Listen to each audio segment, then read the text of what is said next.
Welcome to The Explainer. Today, we're diving into why a child's early years are so much more than just important. They are, without a doubt, the most critical investment we can make in our shared future. So let's just jump right in with a number that is, well, it's pretty mind-blowing.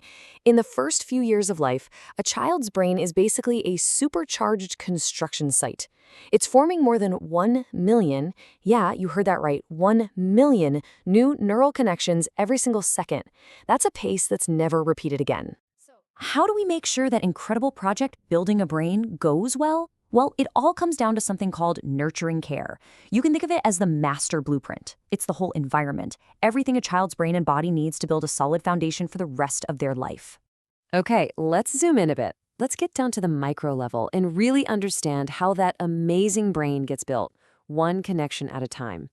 The science on this is absolutely clear. That period from when a child is conceived to about their second birthday, what we call the first 1,000 days, is a totally unique, once-in-a-lifetime opportunity. This is it. This is when the fundamental architecture of the brain is being wired. Now, nurturing care isn't just some simple checklist you can tick off.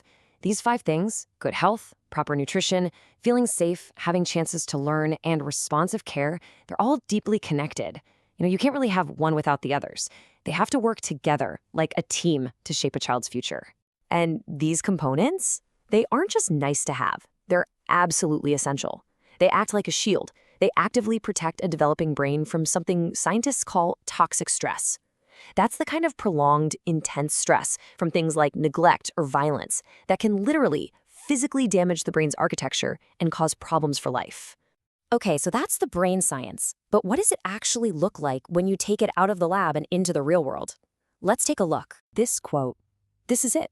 This is nurturing care on the ground. You have a father in Uganda, and he's not just saying he plays with his kids because it's fun. He gets it. He understands he is literally building his children's brains through play. It's pure neuroscience in action. And this isn't just a warm and fuzzy feeling. We have the data to prove it. A study on this kind of program in Nepal found that the more support parents got, what they call the high dose, the better their kids did.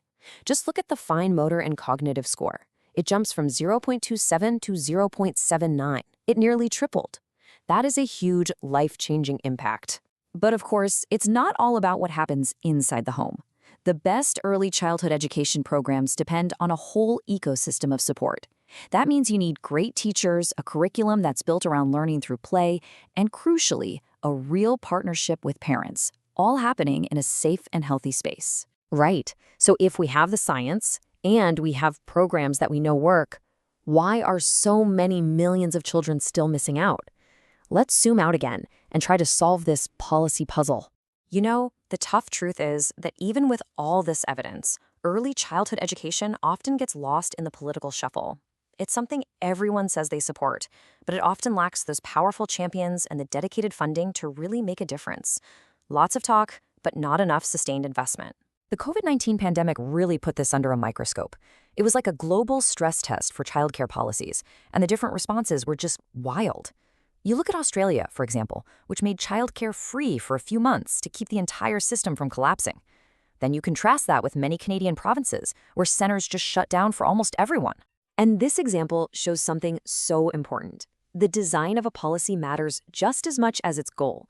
Singapore just automatically sent financial aid to families who were already getting other benefits. Super simple, no hoops to jump through.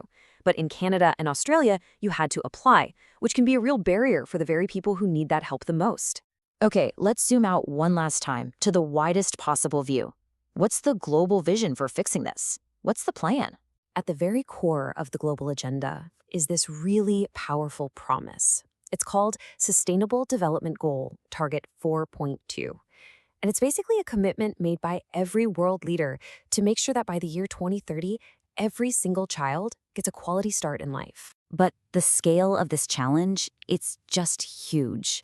Right now, there are an estimated 250 million kids under the age of 5, mostly in lower and middle-income countries, who are at risk of not reaching their full potential. Think about that number. That is a staggering loss of human possibility. So to meet that challenge, big global partners like UNESCO and UNICEF have teamed up on a unified strategy. And it's not about forcing one solution on everyone. It's about a smarter approach, using evidence to show what works. helping countries scale up their best programs, and making sure everyone is sharing their best ideas and innovations. So, we've gone from a single tiny neural connection all the way up to a global development goal. What's the big takeaway here? What does all of this actually build? Well, it all starts with the simplest, most fundamental building block there is, a responsive, loving interaction. A caregiver and a child sharing a smile, a story, a hug. That's where it begins.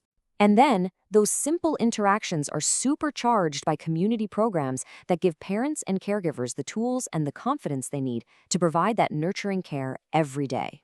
And those vital programs, they can only really grow and reach every family if they are supported by smart, well-funded national policies that make the early years a real priority. You see how it all connects? Every single level depends on the others. It's a chain reaction.